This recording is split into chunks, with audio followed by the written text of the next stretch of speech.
Welcome to my YouTube channel.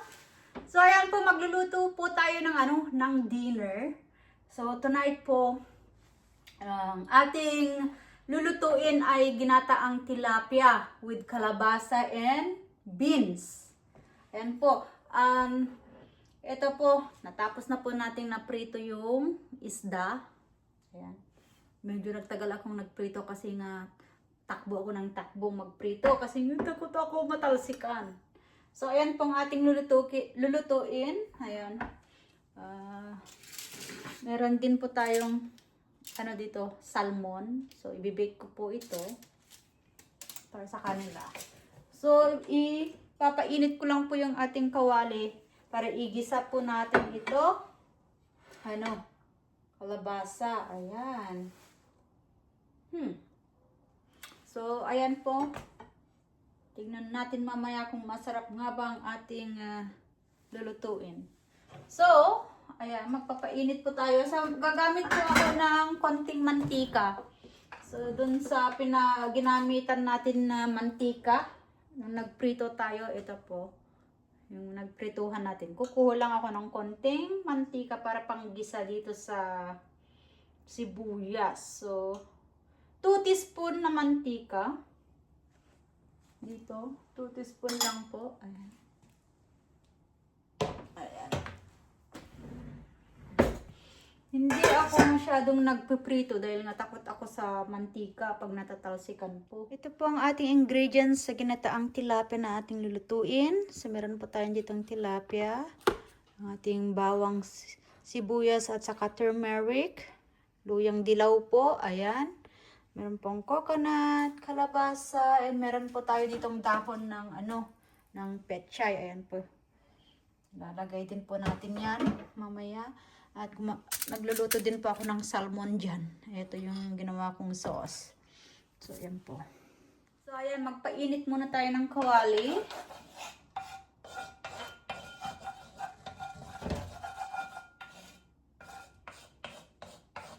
Konti lang yung mantika kasi ayaw ko talaga na mamantikang mga pagkain.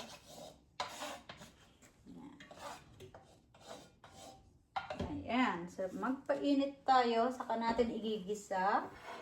Meron tayo dito sibuyas, garlic, and luyang dilaw. Luyang dilaw po yung ginamit natin kasi yun yung available ako ngayon. Pero mabango. Ayan. Luyang dilaw.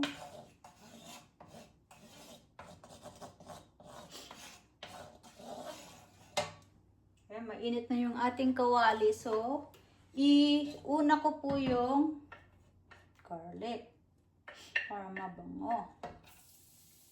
Ayan, nag-sear na po.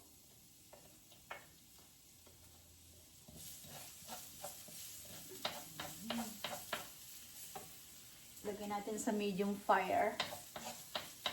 Ang bango ng ating garlic. Ito yung garlic na galing sa aking garden po. Lagyan na po natin yung sibuyas. And also, the ginger, turmeric. Ayan.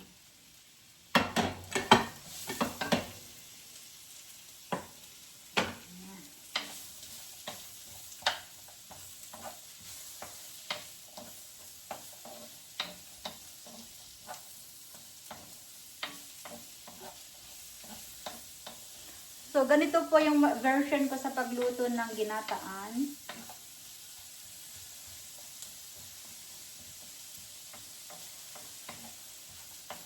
Gigisa lang po natin. So, madali lang magluto, di ba? Kasi nga, electric. Di ba pag nung nasa probinsya po ako, bihira ako magluto noon. Kasi nga, yung kahoy yung ginagamit. Mahirap pag kahoy. Pero dito ngayon, ayan.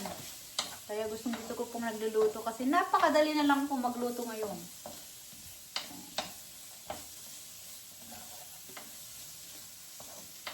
So, isote lang po natin hanggang yung maamoy muna talaga yung mga aroma ng garlic, onion, and the ginger. Meron po tayo dito organic na coconut milk. Kung may fresh coconut milk kayo, yun na lang ang gamitin nyo. Mas masarap, for sure. Pero dahil hindi available dito sa Canada, ito ang gamitin ko. Can. Pero organic naman yung aking nabili. Ayan. Binuksan na natin. I-on ko lang po yung fan para ano.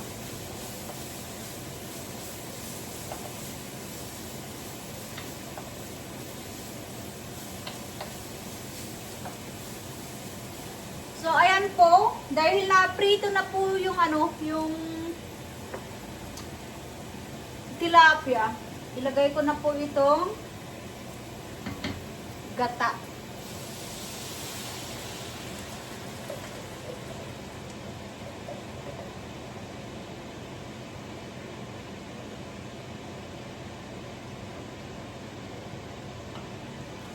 Sayang, nagyan ng tubig.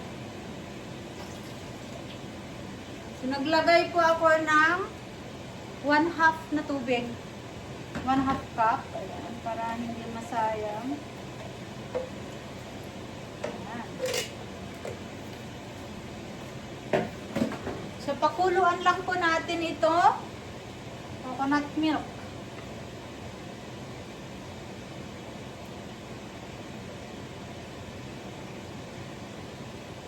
Ayan natin ng asin.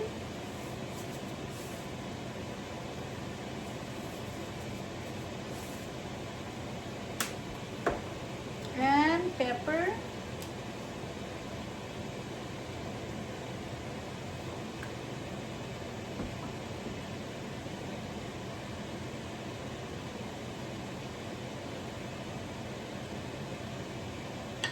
Okay, let it boil. Pakuluan lang po natin. Napakadali po magluto.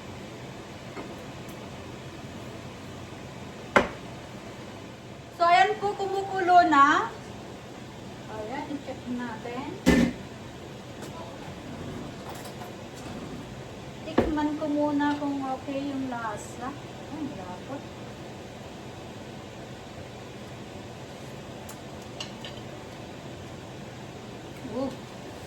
Malinam-nam. Dinagdagan ko po ng asin. So, ngayon, lagay natin itong kalabasa.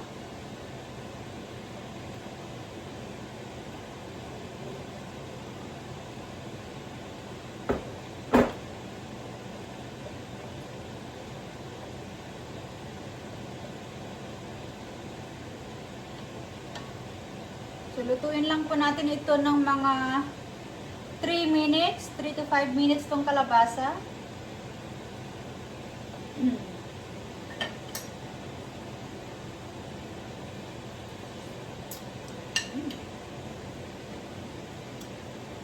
Ang sarap. So, ayan po, after 3 minutes. Ayan.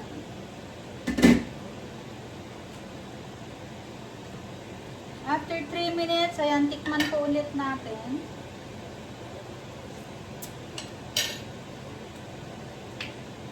Dagdagan ko po ng patis.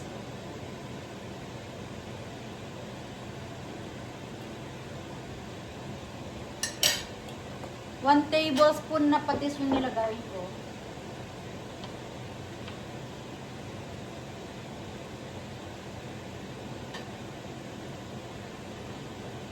Ito po, lagay ko na po yung isda na prito.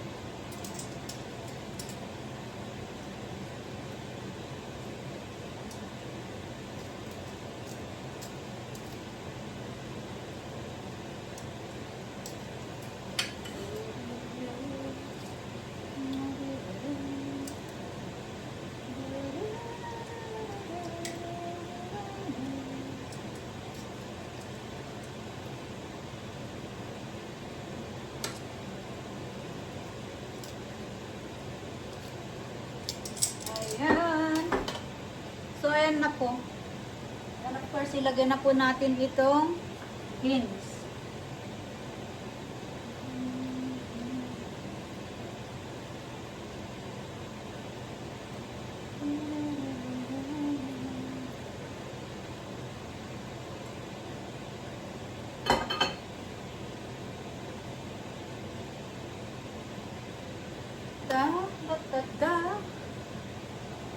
Lutuin lang po natin ulit ng mga 2 to 3 minutes.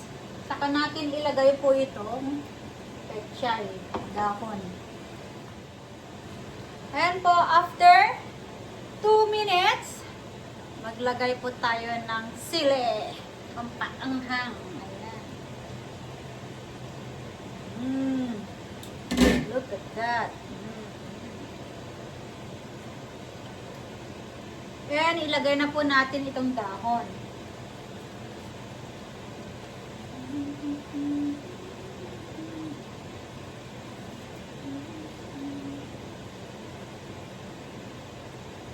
Napakadali pong lutuin. Ang mahirap lang po is yung magprito ng isda.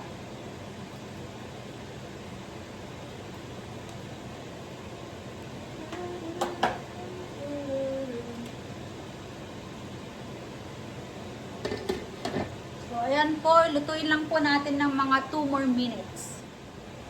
So, ayan po, after 3 minutes, buksan na po natin. Ayan. So, eto na po ang ating ginataang tilapia. Ayan. Sarap nito for sure. Ayan. Napakadali pong lutuin ang ginataang tilapia. Ayan na hindi ko nahugasan yung kamay ko at kaninang hinawakan ko yung sili. Medyo dito sa pisngi ko. So ayan po, luto na. Ayan, maanghang. Yung sili. Ayan, kulang-kulang yung ating sili. So ayan, pakita ko po. So, ayan na po ang ating ginataan na tilapia. Ayan po, napakadali pong lutuin. Ayan. Ayan, napakasarap po niyan. Ayan. So, ayan po, napakadali pong lutuin ang ginataang tilapia. So, again po, thank you for watching. Bye-bye.